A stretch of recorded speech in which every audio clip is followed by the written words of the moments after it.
નમસ્કાર વિદ્યાર્થી મિત્રો, ધોરણ 11ના BA સબ્જેક્ટના પ્રકરણ 7માં આજે આપણે છેલ્લે જોવાનું છે કે કઈ રીતે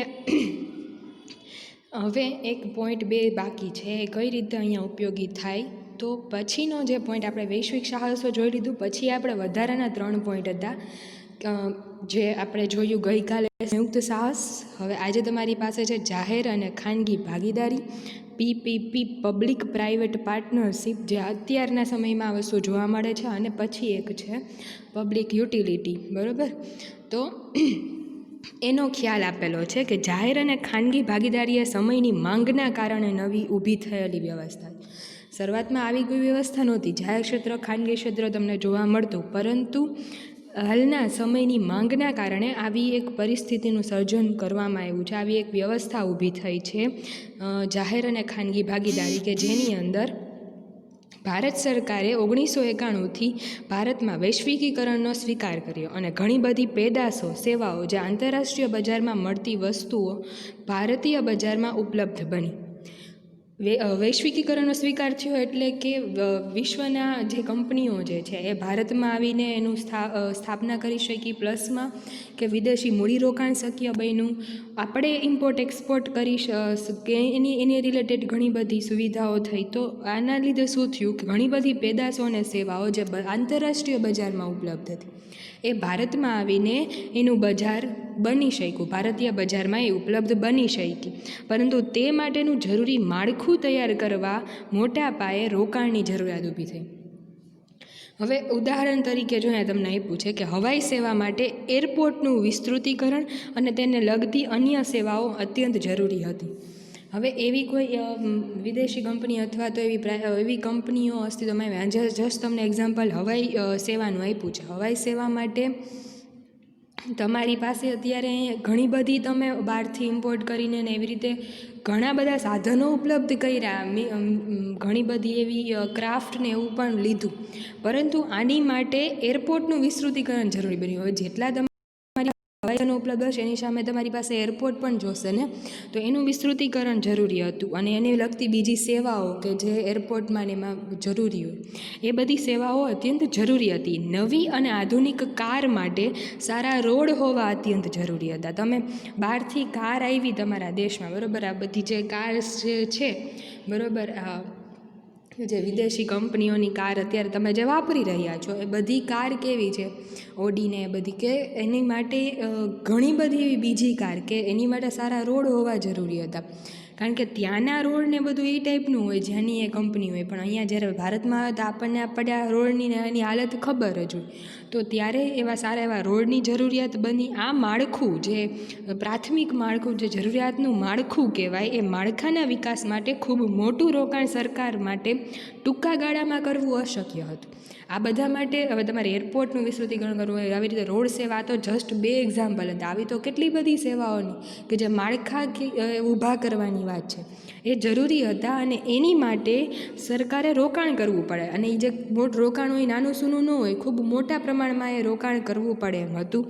અને આ રોકાણ કરવા માટે તે પાછું ટૂંકા ગાળામાં, તો ત્યારે એ અશક્ય હતું. જ્યારે ખાનગી ક્ષેત્ર આવું રોકાણ કરવા સક્ષમ હતા. ખાનગી ક્ષેત્ર રોકાણ કરવા સક્ષમ જ હોય, કારણ કે ખાનગી ક્ષેત્ર પાસે નફો જ હશે, એટલે નફાના કારણે એની પાસે એટલી મૂડી હશે કે જે આવી રીતે આવા મોટા મોટા રોકાણો કરી શકે એમ હોય. પરંતુ કાયમી ધોરણે આવું માળખું ખાનગી ક્ષેત્રને આપવામાં આવે તો ઇજારા સહીના દૂષણોનો પ્રશ્ન હતો. હવે રોડનો આખો કોન્ટ્રાક્ટ તમે ખાનગી ક્ષેત્રમાં કોઈ કંપનીને આપી દો તો ભવિષ્યમાં એ પછી પબ્લિક પાસેથી ગમે એટલા પૈસા લઈ અને એક ધંધો કરી શકે. એટલે પૂરેપૂરું આખું ખાનગી ક્ષેત્રના હાથમાં આપવું એ મુશ્કેલીવાળું હતું, પ્રશ્નવાળું હતું.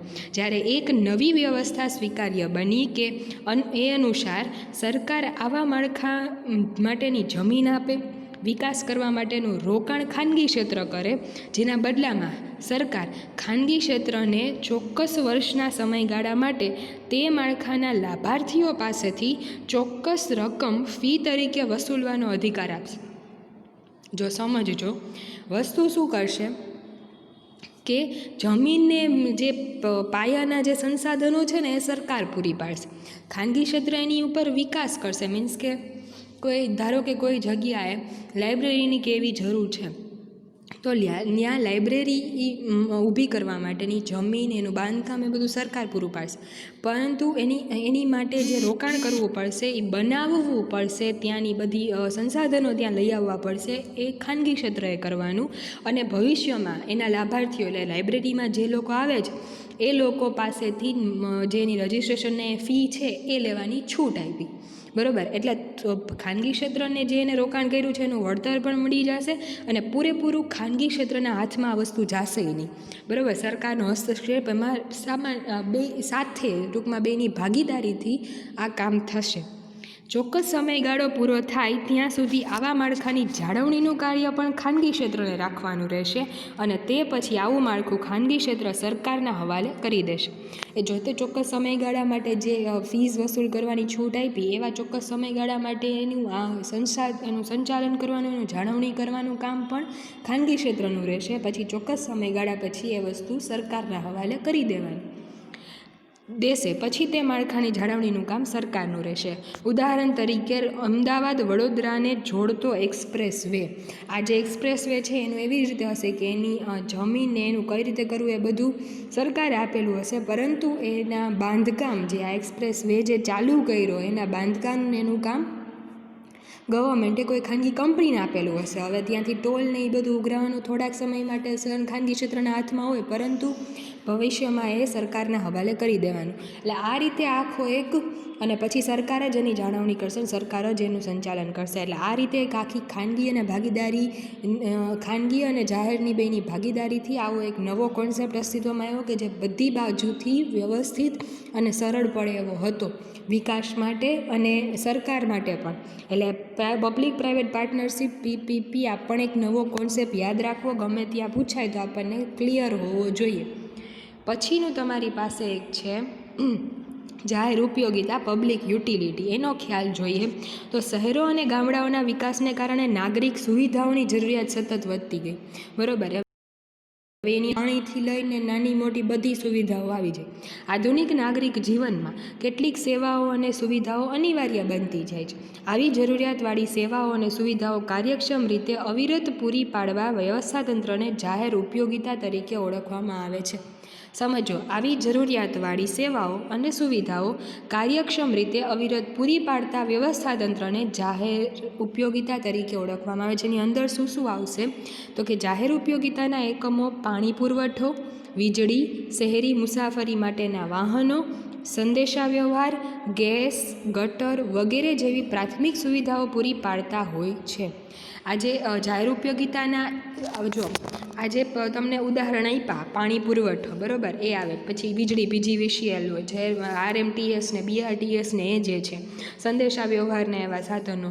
પછી ગેસ અને ગટર, આ બધી જે ગેસ માટે જે હવે લાઈન આવી ગઈ અને જે પેલા બાટલા હતા, આ બધી જે બાબતો જે છે, આ બધી પબ્લિક યુટિલિટી એટલે કે જાહેર જનતાને સામાન્ય રીતે ઉપયોગી બનતી, સામાન્ય રીતે જરૂરિયાતવાળી, જે બધાને જરૂર પડે એવી સુવિધાઓ અને સેવા છે કે જેને તમે જાહેર ઉપયોગિતાના ક્ષેત્રમાં લઈ શકો. જાહેર ઉપયોગિતાનું ક્ષેત્ર જે છે એની અંદર આવી બધી સેવાઓનો સમાવેશ થાય છે. એટલે આજે આખું વ્યવસ્થાતંત્ર જે છે કે જે જરૂરિયાતવાળી સેવાઓ અને સુવિધાઓ પૂરી પાડે છે, કાર્યક્ષમ રીતે અવિરત પૂરી પાડે છે, એવા વ્યવસ્થાતંત્રને જાહેર ઉપયોગિતા તરીકે ઓળખવામાં આવે છે. અને જાહેર ઉપયોગિતાના એકમોમાં આ બધી સેવાઓ પૂરી પાડતા હોય છે. આવી સેવાઓની ગુણવત્તામાં થતો ઘટાડો એ જાહેર જીવનને અસર કરે છે. હવે તમને પાણી ઓછું મળે, પ્રમાણમાં ફેરફાર આવે તો આ કોને સીધું અસર કરશે? જાહેર જીવનને. જેથી જાહેર ઉપયોગિતાના એકમોને ઇજારાશાહી આપવામાં આવે છે અને તેની ઉપર નિયંત્રણ રાખવામાં આવે છે. એટલે કે ધારો કે તમને PGVCL એક જ તરફથી તમે વીજળી લઈ શકશો, બીજું કોઈ છે અત્યારે અહીંયા એવું કે પ્રાઇવેટ કંપની કે જે વીજળી આપતી હોય, બરાબર, એટલે અહીંયા ઇજારાશાહી એકને જ આપવામાં આવશે. RMTS પ્રાઇવેટ બસ તમને અત્યારે કોઈ દોડતી દેખાણી, ખાલી અહીંયા પરિવહન માટે અહીંયા રાજકોટમાં, બરાબર. તો એ શું કામ કારણ કે આવી બધી જે વસ્તુઓ છે એમાં જો કોઈ પ્રાઇવેટ કંપની આવી જાય તો એમાં એ પોતાના ઇજારા દ્વારા બધી વસ્તુમાંથી પોતે ઊંચા આવી અને પછી ગ્રાહક પાસેથી કે જાહેર જનતા પાસેથી પોતે ધારે એટલા વસૂલ કરી શકે. એટલે એવું ન થાય એના માટે આ જે જાહેર ઉપયોગિતાના એકમો જે છે કે જે પાણી પુરવઠો વીજળીને એવું બધું પૂરું પાડે છે એને ઇજારાશાહી આપવામાં આવે છે, એટલે કે એ એક જ હોય. પ્રાઇવેટનું અત્યારે આમાં કોઈ અસ્તિત્વ હોવાનું નથી. એટલે આવા પછી એ ધારો કે પીજીવીસીએલને અત્યારે તો જીઈબીમાંથી પીજીવીસીએલ કરી નાખ્યું હતું, એ પછી પ્રાઇવેટ કંપનીના હાથમાં આપી દીધું હોય તો ધારો કે એ જે છે તો એને ઇજારો આપવામાં આવ્યો હોય. એટલે આવી રીતે જાહેર ઉપયોગિતાના એકમોને ઇજારાશાહી આપવામાં આવે છે ને એના ઉપર નિયંત્રણ રાખવામાં આવે છે. જાહેર ઉપયોગિતાની સેવા દરેક નાગરિકને નિયમિત રીતે વધારે કાર્યક્ષમતાથી ઓછા ખર્ચે અને ખૂબ નજીકના સ્થળોએથી પ્રાપ્ત થાય છે. તમને પાણી અહીંયા મળતું હોય તો એ તમારા નજીકના સ્થળેથી આવશે, ઓછા ખર્ચે એનો જે વેરો ચૂકવવાનો થતો હોય છે એ વધારે કાર્યક્ષમતા, એમ નહીં કે ભાઈ એક દી આવ્યું ને એક દી ન આવ્યું, બરાબર. એનો જે રીતે સમયગાળો નક્કી હશે, જે રીતે વીજળીમાં તમે બધા એક્ઝામ્પલ રહીને આ વસ્તુ સમજી શકો કે દરેક નાગરિકને નિયમિત રીતે વધારે કાર્યક્ષમતાથી ઓછા ખર્ચે અને ખૂબ નજીકના સ્થળોએથી પ્રાપ્ત થતી હોય છે. કોઈપણ જાતના ભેદભાવ વગર નિયમિત આ સેવા પૂરી પાડવામાં આવે છે. ખાનગીકરણની વિચારધારા આ ક્ષેત્રમાં પણ સ્પર્ધા સ્વીકાર્ય બની છે, કારણ કે ખાનગીકરણ જેમ આપણે બધાય સ્વીકાર્યું એમ આ ક્ષેત્રમાં પણ એની સ્પર્ધા આવી શકે એવું સ્વીકાર્ય અત્યારે થઈ રહ્યું છે. કાયદામાં સુધારા કરીને આ ક્ષેત્રમાં પણ હરીફાઈ જોવા મળે છે. ટેલિફોન સેવા જાહેર ઉપયોગિતાની સેવા ગણાય છે, બરાબર. તો એમાં આપણે જોઈએ છીએ કે બીએસએનએલ કે એમટીએનએલ જે ભારતીય કંપની છે, સરકારી કંપની જે છે, એની સામે અત્યારે વોડાફોન, આઈડિયા, એરટેલ, નધાર બધી પ્રાઇવેટ કંપનીઓ પણ છે. તો આજે ટેલિફોનની જે સેવા છે એ પણ એક જાહેર ઉપયોગિતાની જ સેવા છે. તો કાયદા દ્વારા શરૂઆતમાં સરકારે પોતાના એક અલગ ખાતા દ્વારા ઇજારાની સ્થાપના કરી. હવે એ જ કાયદામાં ફેરફાર કરી એક કરતાં વધુ એકમો તે સેવા પૂરી પાડે તે સ્વીકારાયું. અલબત્ત હરીફાઈ સ્વીકાર્યા પછી સરકાર તેની ઉપર નિયંત્રણ રાખે છે અને આવા એકમો જાહેર પ્રજાને વાસ્તવમાં અપેક્ષિત સેવાઓ પૂરી પાડે અને ગ્રાહકોનું શોષણ ન થાય તેનું સતત ધ્યાન રાખે છે. બેસ્ટ એક્ઝામ્પલ ટેલિફોન સેવાની વાત કરી તો ટેલિફોન સેવા ખાલી એ જાહેર સેવાની જ ઉપયોગિતા, મેં તમને આગળ કીધું એમ કે સરકાર દ્વારા એ પૂરી પાડવામાં આવે છે, પરંતુ એમાં હરીફાઈ જરૂરી હતી કારણ કે એની કાર્યક્ષમતા અને એમાં ફેરફાર આવે એટલા માટે. હવે અત્યારે બીએસએનએલનું ધીરે ધીરે જે ઊંચું આવે છે એ મીન્સ કે બીજાની સામે, બરાબર. તો એ સુધારા તરફ જાય ક્યારે જાય જ્યારે એની સામે એવા હરીફો હશે કે જે ખૂબ જ સારું આપતા હશે. તો એની સામે એવા હરીફો છે, બરાબર, અને સામે બીએસએનએલ પણ એવું જ સારું આપે એવી આશા રાખવામાં આવે. અને આ હરીફાઈના કારણે એ પણ ધ્યાન રાખવામાં આવે કે જે પ્રાઇવેટ કંપનીઓ જે છે કે ત્યાં કોઈ ઇજારાની સ્થાપના ન થાય, પ્લસમાં એ જે વસ્તુ પૂરી પાડે છે એ નિયંત્રણમાં રહીને. ધારો કે અત્યારે કોઈ કંપની એમ કહે કે અમે 1 જીબીના 100 રૂપિયા લેશું, તો એટલો બધો અત્યારે કોઈ છૂટ આપવામાં આવે નહીં. એટલે કોઈ પ્રકારની નિયંત્રણ જે હોવું જોઈએ, જે સરકારી ઉપર હોય એ જ પ્રકારનું નિયંત્રણ પણ રાખવામાં આવે છે અને ગ્રાહકોનું શોષણ ન થાય એ પણ સતત ધ્યાન રાખવામાં આવે છે. એટલે જાહેર ઉપયોગિતાની જે સેવાઓ જે છે એ પહેલાં હતી ભલે સરકારી, પણ હવે જ્યારે આવી અમુક સેવાઓમાં જ્યારે અમુક એકમો જે ખાનગીકરણ કરવામાં આવ્યું છે એમાં પણ સરકારનું નિયંત્રણ અને ગ્રાહકોનું શોષણ ન થાય એના ઉપર ધ્યાન રાખવામાં આવતું હોય છે. ગ્રામ પંચાયત, તાલુકા પંચાયત, જિલ્લા પંચાયત, નગરપાલિકા, મહાનગરપાલિકા દ્વારા તેનું સંચાલન થાય છે. રાજ્ય કક્ષાએ વાહન વ્યવહાર, વીજળી, તબીબી સારવાર જેવી સેવાઓ રાજ્ય સરકાર સંચાલિત ખાતા, કંપની કે નિગમ દ્વારા પૂરી પડાય છે. આ જે બધી જાહેર ઉપયોગિતાની સેવાઓ છે કે ધારો કે અહીંયા આપણે વાત કરીએ તો આપણને વોર્ડ નંબર 2 પછી રાજકોટમાં મહાનગરપાલિકા લાગુ પડે તો ત્યાં જવાનું હોય, બરાબર. ધારો કે પાણીને રિલેટેડ કાંઈ કોઈને પ્રશ્ન હોય તો પછી એવી રીતે, એટલે જસ્ટ એ રીતે કીધું કે જે ગામડું હોય તો ગ્રામ પંચાયત, તાલુકો હોય તો તાલુકા પંચાયત, જિલ્લો હોય તો જિલ્લા પંચાયત, નગર હોય તો નગરપાલિકા અને મહાનગર હોય તો મહાનગરપાલિકા, આ બધાની અંતર્ગત આ બધી જાહેર ઉપયોગિતાની સેવાઓ કામ કરતી હોય છે. અને એ રાજ્ય કક્ષાએ જ્યારે વાત કરીએ તો વાહન વ્યવહાર, વીજળી, તબીબી સારવાર જેવી સેવાઓ રાજ્ય સરકાર સંચાલિત ખાતા, હવે સિવિલ હોસ્પિટલ નહીં છે, બરાબર, એ લઈ લ્યો કે પછી એવી કોઈ બી સરકારી કંપની કે સરકારી નિગમ લઈ લ્યો કે ભાઈ આપણે એસટી બસ લઈ લ્યો, પીજીવીસીએલ લઈ લ્યો, તો આ બધી જે સેવાઓ જે છે એ સરકાર દ્વારા સંચાલિત ખાતા જે હોય, અમુક કંપનીઓ હોય, નિગમ હોય એના દ્વારા પૂરી પાડવામાં આવતી હોય છે. રાષ્ટ્રીય કક્ષાએ વાહન વ્યવહાર, તાર ટપાલ, ટેલિફોન જેવી સેવાઓ કેન્દ્ર સરકાર દ્વારા સરકાર સંચાલિત ખાતા, કંપની કે નિગમ દ્વારા પૂરી પડાય છે. રાષ્ટ્રીય કક્ષાની જ્યારે વાત કરીએ તો વાહન વ્યવહારની વાત કરીએ કે પછી તાર ટપાલની વાત કરીએ, તાર ટપાલ એટલે પોસ્ટની ને એની, તો એ બધી જે છે એ બી કોના દ્વારા પૂરી પાડવામાં આવશે? સરકાર દ્વારા સંચાલિત ખાતા, કંપની કે કોઈ નિગમ, જે આપણે આગળ ભણી ગયા છે એના દ્વારા પૂરી પાડવામાં આવતી હોય છે. ગુજરાત રાજ્ય માર્ગ વાહન વ્યવહાર નિગમ ગુજરાત રાજ્યમાં મુસાફરોના જે GSRTC, બરાબર, જે Gujarat GSRTC Gujarat state road transport જે કંપની, જે આખું જે નિગમ, જે કોર્પોરેશન કહેવાય, એ જે આખું જે ગુજરાત રાજ્યમાં GSRTCમાં લખેલું હોય એ ગુજરાત રાજ્યમાં મુસાફરોને હેરફેર માટેની બસ સુવિધા પૂરી પાડે છે, બરાબર.